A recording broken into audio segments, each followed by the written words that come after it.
Hey, this is Groovey. I'm here with the legendary Joseph Turkel, Alamo Drafthouse, Mile High Horror Film Festival. How are you, sir? I'm doing well. Thank you so much. A bit weary, but that's okay. I enjoy it. I enjoy meeting the people, the fans.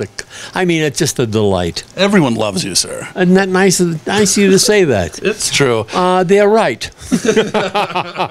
I agree. Go. Okay, sir. So you've done so many legendary things, but I have one specific thing to start with that probably no one's asked you. But when I was growing up, one of my favorite shows of all time was Rat Patrol, and you were actually in one of the episodes. Yes, I was. What was it like? You gotta tell me. I don't recall that thing, Rat Patrol. Yeah. I played a Nazi. Yeah, you're a captain. I'll give you one. I remember that. Okay. I remember the incident. Okay. I played a Nazi, and the war was over, of course, 10 feet, whatever. But I remember the Nazis because I was there as a kid sailor. At 17, I was in that war. Wow. And I saw concentration camps. I saw things that 17-year-old children should not see. And I was a child, not a young fellow, 17. And I said, how am I going to play this? I'll play the hell out of it. Well, after the first day's shooting, the director and the producer both come over to me. He says, Joe, you're doing a hell of a job, but we're friends with the Germans now. Tone it down a little, just a tad, tone it down. I says, you're kidding me. If I'm going to play a Nazi bastard, which I have, which I'm doing now, I'm going to play them as they were, the swine of the earth. Yeah. He says, but just do us a favor, tone it down. I said, okay.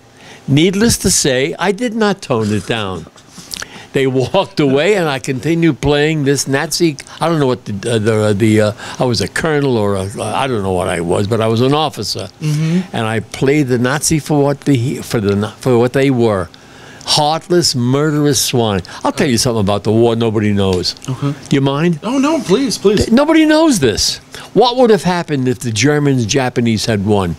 Do you know that they met early in the war to divide what's going to happen to the world, what's going to happen to the United States? Right. And here's what they came to with the United States. Japan would have the 3 western states: Washington, Oregon, and California. The Rocky Mountains, would have been a natural barrier. The Germans take everything from there on east. Wow. That was the plan by the Germans and the Japanese to do with what they will with us. Right. All the concentration camps the Japanese would have had, the Germans rather, would have been in the East Coast, mainly in New Jersey.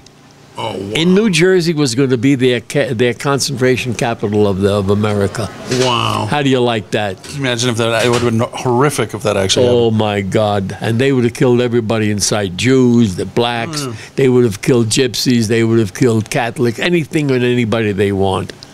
That was nobody knows that, and now you know it. Thank you so much. My pleasure. And also, like, I guess you were in one episode, but you played it masterfully. And like I said, it was one of my favorite shows when I was a kid. So really, yeah. I'm glad I pleased you. You know, one of the things that are great as an actor, you make the money, you spend it, married, and time goes on. But you're making people happy down through the years. Gee, you're giving people pleasure by doing something. Thousands upon thousands of people get pleasure from the work that I do, and that's a good feeling. Oh, and I think it's millions and millions. I mean, Blade Runner, Shining. I'll tell you a story that'll knock you out.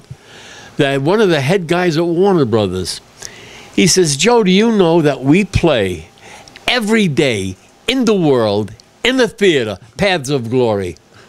Paths of Glory with Kirk Douglas is seen and played somewhere in the world, not on telly, but in a theater somewhere in the world, every day for the past 57 years. Oh, how do you like that? That is so awesome. Story. True story. Ask Warner Brothers, and they'll tell you. And that, I mean, I love that movie. It is and so nobody good. knows it. Nobody. A lot of people see what's Paths of Glory, and nobody knows the movie. Wow. I know it. I've seen it like at least a dozen times. Yeah. Oh, God, what a film. What a movie. And that was the one that Stanley Kubrick made that blew the whole country to pieces. It was so good. His opening was The Killing, you know. He did a couple of pictures earlier. Fear and Desire, Killer's Kiss, but they were made for 35 cents each. You know, they were... But when he did the first one, The Killing, they saw the gleam in his eye of a filmmaker, a real quality one. And then he makes Paths of Glory, and he was in charge of his life from then on. Oh, he had so much incredible body of work he created. Right. That's right. He was the best. Fellini. Oh. Fellini writes him a letter. Dear Mr. Kubrick, you are the one. God. Steven Spielberg. He says, Stanley Kubrick is the grand master of filmmaking.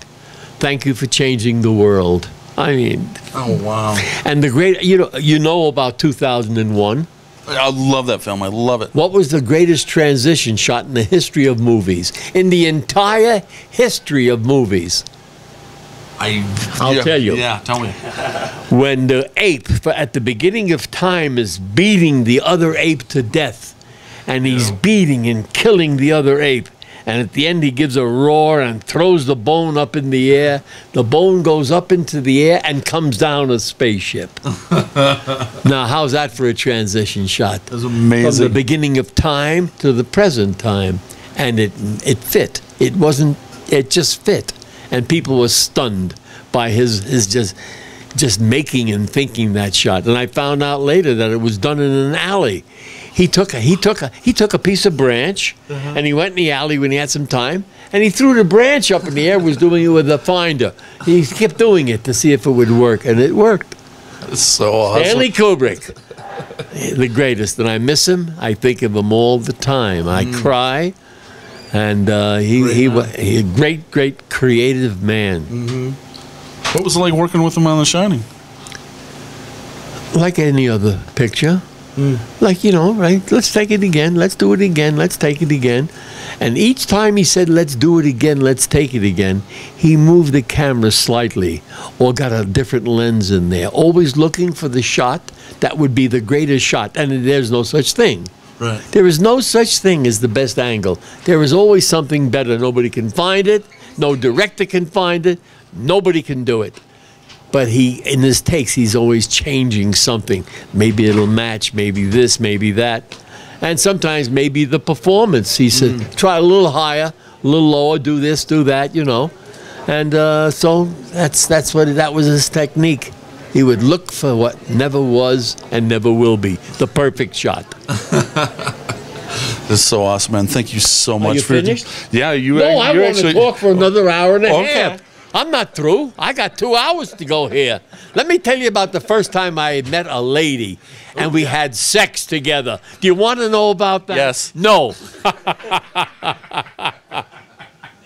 Okay. Thank you so much. My pleasure. I enjoyed it. We had some fun. And I enlightened a few people about Stanley. Yeah. Yeah, Thank you so much. My pleasure. This is Groovy. I'm here with the legendary Thank star, you very much. Joseph Turkel. You're kind. Thank you. And truthful. Thank you. Bye. So long.